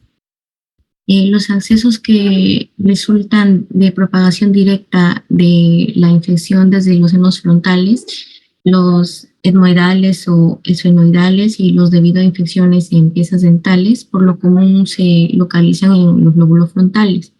Un 10% de los accesos cerebrales están vinculados por la sinusitis paranasal y tal relación es particularmente importante en los varones jóvenes en el segundo y tercer decenios de vida. Los patógenos detectados con mayor frecuencia en abscesos cerebrales vinculados con la sinusitis paranasal son el Streptococcus, en particular el Streptococcus milleri, las especies de Haemophilus, las bacteroides, las pseudomonas y los Streptococcus aureus. Las infecciones de piezas dentales se vinculan de 2% de abscesos encefálicos, aunque suele sugerirse con muchos abscesos criptógenos, de hecho provienen también de estas infecciones. Los patógenos más comunes en tales situaciones son el Streptococcus, el Staphylococcus y las especies de bacteroides y Fusobacterium.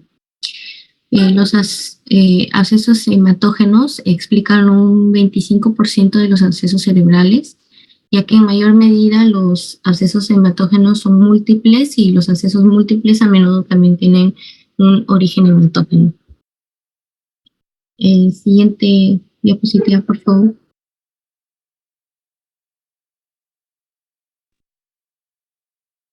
Bien, en cuanto a la clínica de esta patología, tenemos una tríada clásica, como podemos observar en la diapositiva, en las cuales consiste de una cefalea, de una fiebre y de un déficit neurológico focal, ¿no?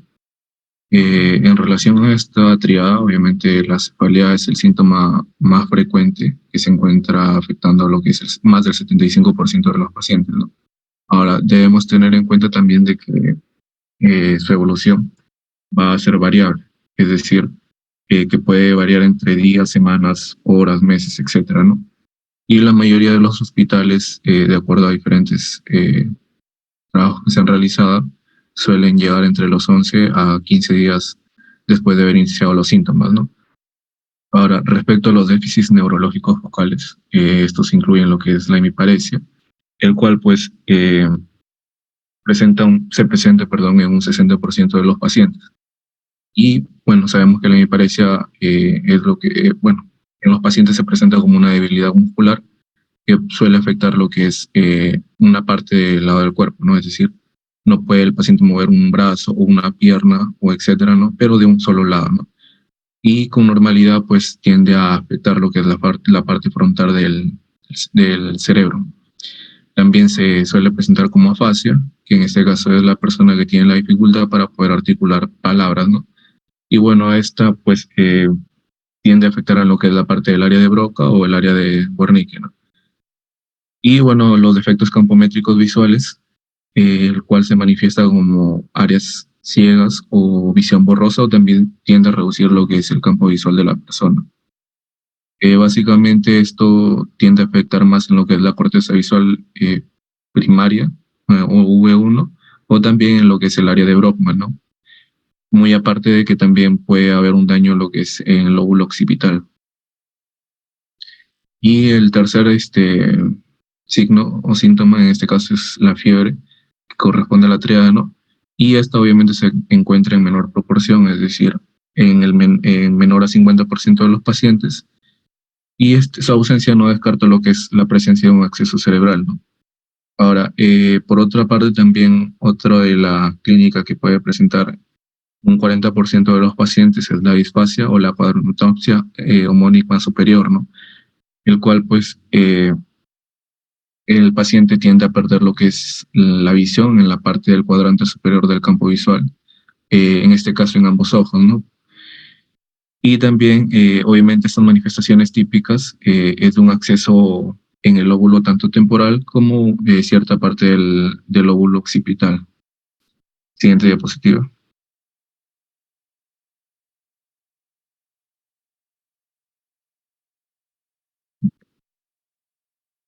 Siguiente, sí. Ok, continuando con las manifestaciones clínicas, estas, las que voy a mencionar a continuación, es una clínica en la cual los pacientes pues tienden a presentar en menor proporción, es decir, de un 15 a un 30%, ¿no? En el caso de una actividad convulsiva, el cual va en pacientes de 15 a un 35%, ¿no? Como podemos observar en las imágenes, puede ser una actividad convulsiva focal, o también puede ser generalizada, ¿no? Y también de inicio retardante en algunos casos. También otra de las manifestaciones clínicas es el nistagmo y la ataxia. En este caso el nistagmo pues, es un trastorno que se caracteriza por movimientos oculares involuntarios, ¿no? En el caso del paciente. Y la ataxia, tal y como lo observamos en la imagen, que es la falta de coordinación muscular y también del equilibrio que tiende a tener la persona. Y en menor proporción, pues también se puede encontrar lo que son ciertas manifestaciones de hipertensión intracraneal, ¿no? Ahí podemos encontrar también lo que es un papiledema, ¿no? Que es una patología en la cual la presión tiende a aumentar, ¿no? Es decir, en el interior del encéfalo, y esto puede provocar en los pacientes que haya la parte del nervio óptico tiende a inflamarse, ¿no? Muy aparte de ello también podemos encontrar náuseas, vómitos, somnolencia e incluso confusión, ¿no? En relación al meningismo, no es tan común en los pacientes, pero también se puede presentar en el caso de que el acceso se tienda a romperse, ¿no? y de que su contenido pase directamente al ventrículo. O también en algunos casos cuando la infección tiende a abarcar en el espacio subaracnoideo, ¿no? Y bueno, como última imagen, ahí tenemos todos los signos y síntomas que había mencionado anteriormente, que es la confusión, la somnolencia, el nistagmo, papiledema, la hipertensión intracraneal, la rigidez, náuseas y vómitos y la ataxia, ¿no? Siguiente diapositiva. Ahora, en cuanto a su diagnóstico, en estos casos se realiza mediante estudios de neuroimagen. De preferencia, se solicita lo que es una resonancia a comparación de una tomografía, más que nada para demostrar lo que es la presencia del absceso en etapas iniciales, como por ejemplo encontrando lo que es un cuadro de cerebritis, y sobre todo para localizar aquellas que se sitúen en la fosa posterior. Por ejemplo, en un cuadro de cerebritis, de una resonancia, se observa lo que es un área de baja intensidad, a comparación de la imagen que observamos lo que es un tono más incrementado tras la administración de gadolino. Ahora, diferenciando, conociendo las características tanto en una tomografía como en una resonancia, en una tomografía de contraste, el absceso se observa con un área hipodensa rodeada con un edema secundante. Estos casos va a depender, como se mencionó, dependiendo de la etapa, ya sea precoz o tardía del absceso, de la formación del absceso, o comparación de la resonancia de contraste en donde el absceso presenta lo que es una cápsula rodeada por un centro hipodenso y a su vez también encontramos lo que es una formación de edema. Ahora, debemos conocer que esta cápsula, tanto en una tomografía como una resonancia, puede presentar cierta alteración, más que nada si el paciente presenta tratamiento o está en tratamiento con glucocorticoides. Ahora, si conocemos la diferencia de un absceso y de otras lesiones que podamos encontrar dentro del sistema nervioso, por ejemplo, tumores primarios o metastásicos, estos se pueden diferenciar más que nada con mayor facilidad en imágenes por difusión. Ahora, en un diagnóstico diferencial, lo que presenta los cuadros normales que puede presentar el paciente, como por ejemplo un cuadro de cefalea, podemos encontrar lo que son signos de fiebre, inclusive cuadros convulsivos, nos pueden llevar o podemos concluir que podría ser un absceso cerebral, un empiema o inclusive una meningitis. Ahora, si el paciente llega a presentar, o en algunas ocasiones, si es que no llega a presentar lo que es un cuadro de fiebre, la patología principal por la cual podemos hacer un diagnóstico diferencial sería principalmente con tumores encefálicos o también metastásicos. En algunas ocasiones, lo que es el hematoma cerebral, en una resonancia o una tomografía puede llegar a presentarse la similitud de un absceso, mientras que en un cultivo, para llegar al diagnóstico del agente causante de este absceso, ya se recurre a lo que son estudios por tensión de Gram, o también se solicita lo que es un cultivo del absceso mediante una aspiración de aguja para llegar al diagnóstico y la respuesta del resultado. Siguiente. Siguiente diapositiva. Bueno, el tratamiento en el absceso cerebral es una terapéutica en donde va a haber es una terapéutica óptica en donde va a combinarse antibióticos de manera parenteral con dosis altas, más el drenaje neuroquirúrgico. En pacientes inmunocompetentes se va a utilizar cefalosporinas de tercera generación o cuarta generación como la cefatoxima y la ceftriaxona. También se utilizará en esos pacientes el metronidazol. En pacientes o personas con traumatismo craneoencefálico o que se hayan realizado recientemente neurocirugías, neuroquirúrgicos o también métodos neuroquirúrgicos, el tratamiento va a depender de la cefuroxidina, una cefalosporina que pertenece a la tercera generación, la cual esta va a ampliar también lo que es la protección contra pseudomonas, y la vancomicina también se conjugará junto con la vancomicina para ir en contra de los estafilococos. En ese tipo de terapia también puede ser un reemplazo el meropenem más la vancomicina. Bueno, también la aspiración y el drenaje del acceso tiene que ser guiado por medio de estereotáctiles, las cuales se van a dar con un diagnóstico terapéutico. Bueno, la resección completa del acceso bacteriano se da por craneotomía o cranectomía. Este tipo de acceso está solamente reservado también en pacientes que tienen multiloculados o también donde se fracasa la aspiración estereotáctica. El paciente debe recibir como mínimo de 6 a 8 semanas un tratamiento antibiótico bacteriano.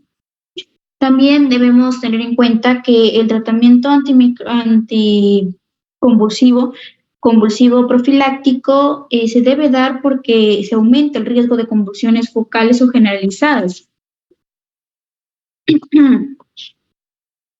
También se debe dar ese tratamiento por al menos o lo menos de 3 meses. Después se debe dar la resolución del acceso, la cual se tiene que ver si se suspende o se continúa con el tratamiento. Y si en todo caso el paciente hubiera una mejoría, la suspensión de ese tipo de medicamentos se retiraría lentamente. La dexametasona intravenosa se da también en estos pacientes en una proporción de 10 miligramos cada 6 horas, pero se tiene que tener en cuenta las características en el individuo, que debe ser un edema considerado en torno al acceso craneal, el efecto en masa y el aumento de la presión intracraneal.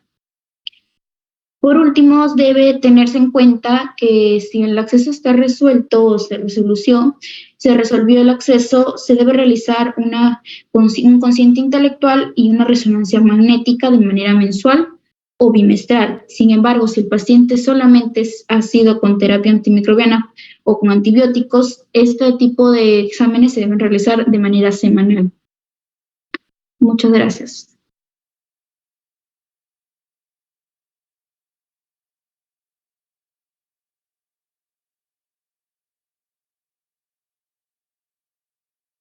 Recording in progress. Doctor, ya terminaron de exponer los 3 grupos. Por favor, ¿podría usted dar la retroalimentación?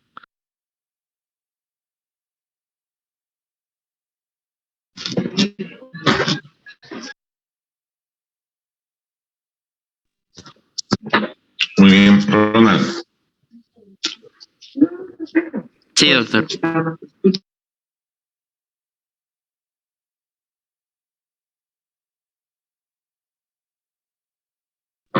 Toma foto, por favor, a asistencia.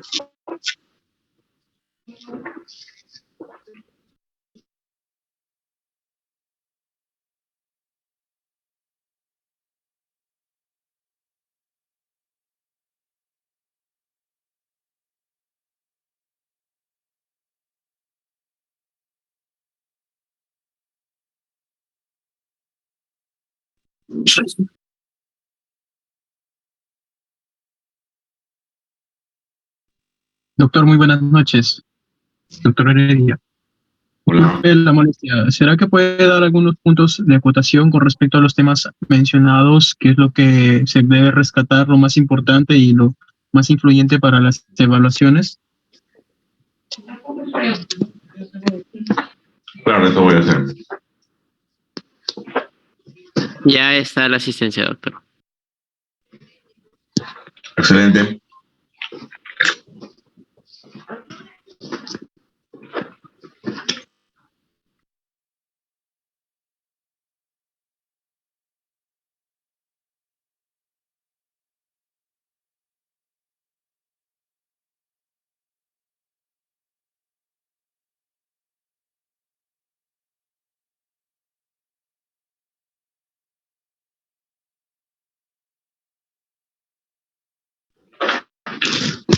Ya, miren, con respecto al MBA, meningitis bacteriana aguda, es la más importante de todas, ya, tanto de las virales como de los, son las más frecuentes, ¿no? Siempre van a ser considerados emergencias médicas y su mortalidad es bastante alta. No olvidemos las bacterias, ¿no? A la cabeza, el neumococo, recibe meningococo, el Haemophilus influenzae y la listeria monocitogenes. No se olviden también de las manifestaciones clínicas clásicas. No siempre están presentes en el extremo de la vida, a veces en los niños no está presente todas las manifestaciones, así como también en los adultos mayores, ¿no? ¿Por qué es importante y por qué es una emergencia? Porque el tratamiento tiene que ser de inmediato, rápido, ¿no? ¿Con qué? Básicamente con cefalosporina de tercera generación. Tipo ceftriaxona. Es el que más pasa la barrera hematoencefálica.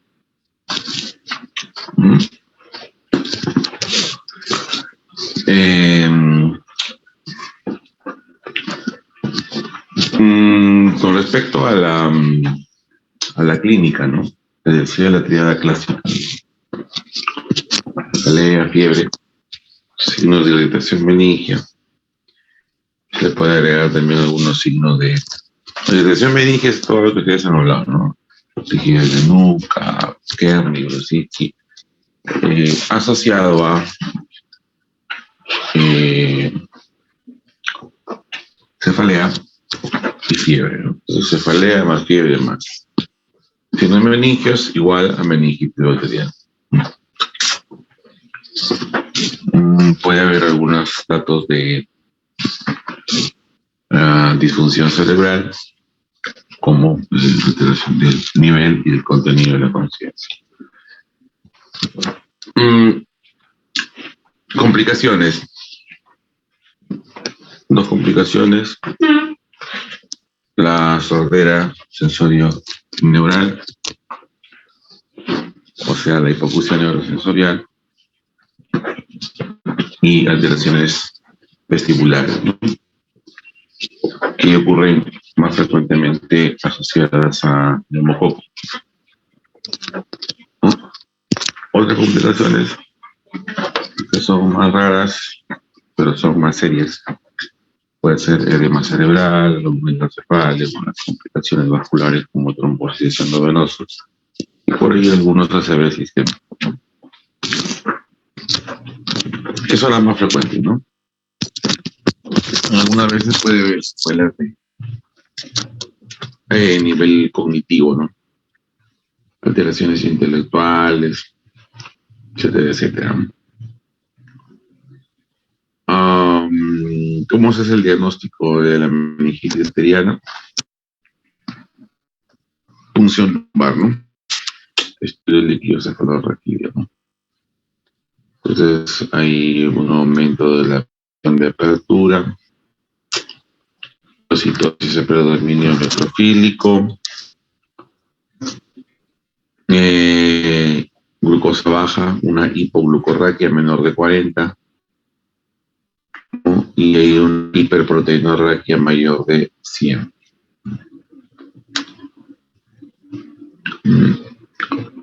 ¿Cuáles ustedes?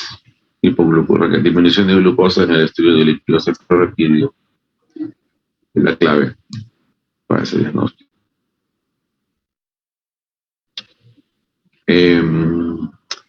La polipomorfia sí, punción lumbar, ¿no? Sobre todo en pacientes que tienen inmunosupresión, hay antecedentes de lesiones cerebrales, convulsión en la pila, alteración de conciencia y déficit neurológico. Con respecto al tratamiento, básicamente, de acuerdo o sea, los antibióticos se recomiendan de acuerdo al diagnóstico etiológico preso, incluso sin tener resultados de exámenes o de cultivos. Por ejemplo, si hay sospecha de meningococo hemófilus, de arranque se da ceftazona 2 gramos cada dosis. Y si hay sospecha de listeria monocitogenes, agregar ampicilina, nada más. Puede ser ceftazona, vancomicina y ampicilina. Esa triada es todos los pacientes que tienen meningitis bacteriana, ¿no? Ahora, el uso de corticoides en meningitis bacteriana, la única explicación es, hay estudios que reportan de que ha disminuido la mortalidad y secuelas neurológicas por neumococo. La dosis es 10 miligramos cada 6 horas por 4 días, ¿no? He visto de que sí, en algunos pacientes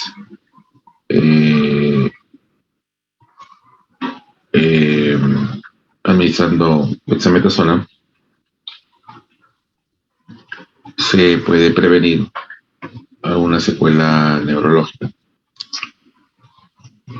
Listo. Eso es con respecto a meningitis bacteriana. Con respecto a la meningitis viral,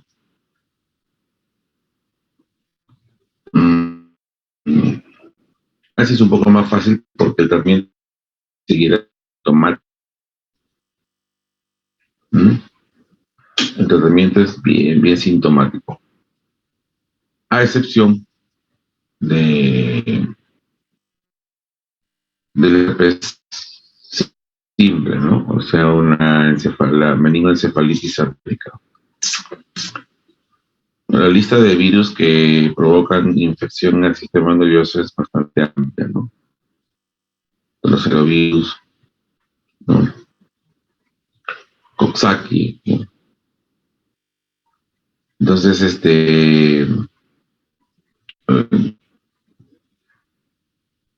la gran mayoría de virus que atacan al sistema nervioso, tratamiento sintomático, excepto el herpes, ¿no? La encefalítica. Y si se tratan. ¿Con qué? Con aciclovir.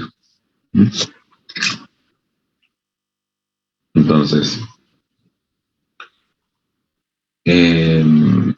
¿por qué se trata de las encefalitis herpéticas? Porque si no se trata, el desenlace es fatal.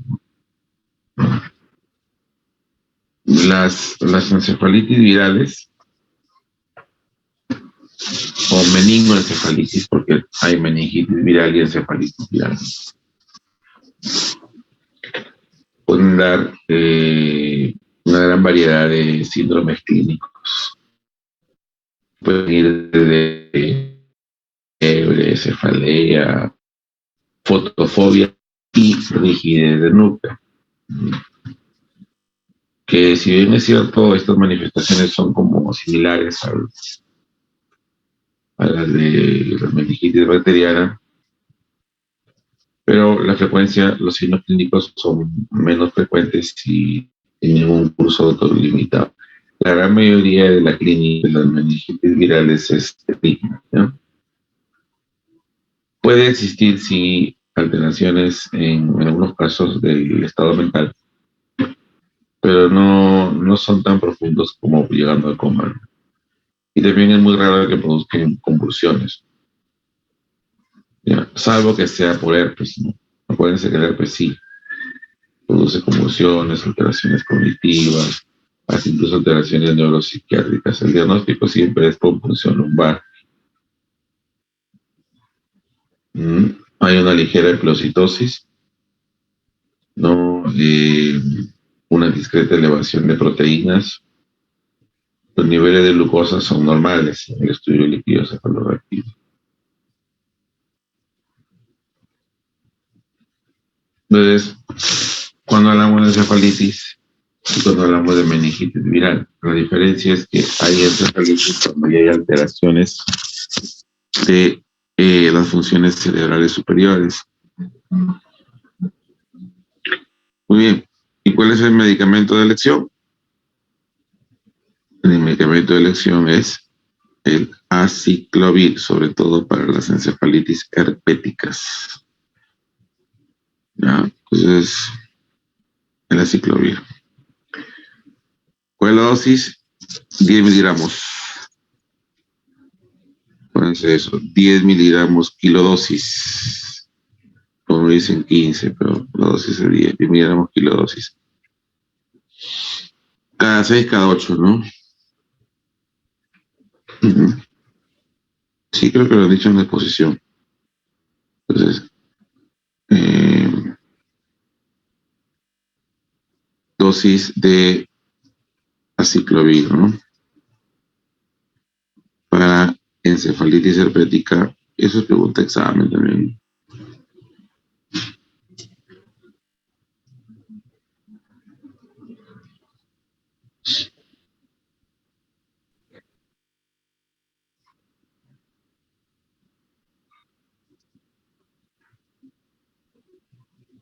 $10 miligramos kilo, dosis cada 8 horas durante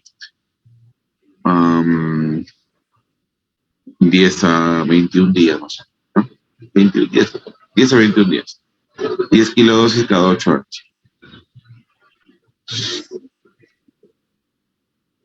Muy bien. Eso es lo más importante, ¿no? Eso es lo más importante. ¿Ya?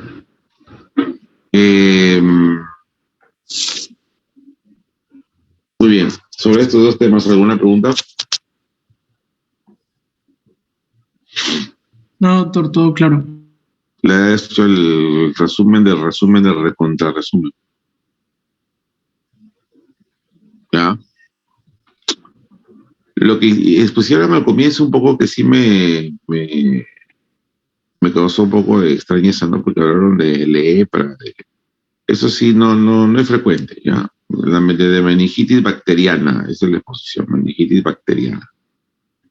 Hablaron de botulismo, eso no casi se veía. Ahora, cuando empezó de meningitis bacteriana, eso sí es correcto, ¿no?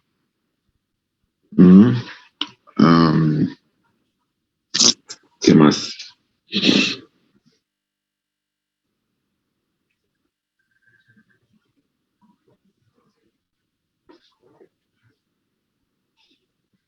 Ronald, ¿todo bien? Sí, doctor, estoy acá anotando. El acceso, doctor. Ajá. Por ejemplo, el otro tema que se habló fue el absceso cerebral, ¿no? Eso sí es eso es una enfermedad, pero bien rara, ¿no? No es muy frecuente, ¿no? Desde que el diagnóstico es básicamente con tomografía, resonancia magnética, ¿no? Generalmente son secundarias a poco distante, por ejemplo, un problema en el diente dispara y puede originar era como una puerta de entrada, ¿no? Tratamiento es también con antibióticos, pero en realidad cuando uno pide la tomografía uno se confunde, ¿no? Puede ser varias cosas, ¿no? Puede ser un empiema, uno a veces se confunde y piensa que es una toxoplasmosis, ¿no? O a veces puede ser un quiste de cisticerco y uno se confunde, ¿no? Entonces,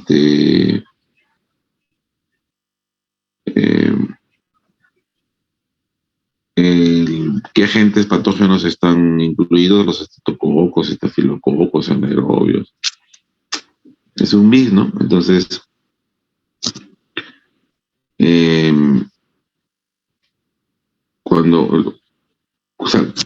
¿cómo es la clínica, no? Un absceso cerebral tiene una clínica muy insidiosa, ¿no?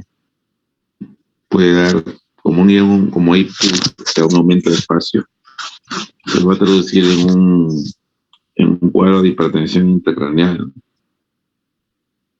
Y da la apariencia incluso de como si fuera un tumor, o sea, un síndrome tumoral intracerebral. Dolor de cabeza es un síntoma frecuente, que es casi el común denominador del absceso. Un dolor de cabeza que puede ser unilateral, bilateral, global, no localizado, ¿no? O sea, migratorio. y que es de menos a más, ¿no? Luego aparecen un poco de náuseas, vómitos, que son signos de hipertensión intracraneal. Y en algunos casos, ¿no?, puede aparecer convulsiones, ¿no? Pero miren, ¿no?, o sea, dolor de cabeza, cefalea, náuseas, vómitos, convulsiones. El diagnóstico es básicamente con tomografía y se pide con contraste, ¿no? Tomografía con contraste es el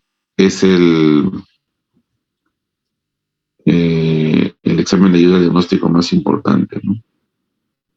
¿Cómo se ve el absceso? Una lesión hipodensa, como si fuera un tumor, ¿no? Entonces uno le inyecta el contraste y realza la imagen, ¿no?, con una hipodensidad